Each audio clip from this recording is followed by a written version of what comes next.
ମୁଁ ଅମିତ ପଟ୍ଟନାୟକ ନ୍ୟୁମରୋଲୋଜି ବାସ୍ତୁ एक्सपर्ट आज आपणकर वास्तु टिप्स है रास्तारू आपण घर को एंट्री होगापाई केउ दिगटी भल जोटा एंट्री पॉइंट हम से विषय आपन को मुझे कहना चाहूँ जदि आपणकर रास्ता उत्तर पूर्व अच्छी ताहले पूर्व दिगरे आपणकर एंट्री पॉइंट करवाटा भल उत्तर और पश्चिम जदि रास्ता अच्छी पश्चिम दिगरे आपणकर एंट्री पॉइंट हेले भल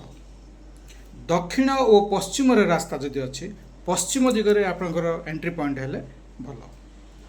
पश्चिम आउ पूर्व जदि रास्ता अच्छी ताहले पूर्व दिगरे एंट्री होगाटा आपणकर पाई भल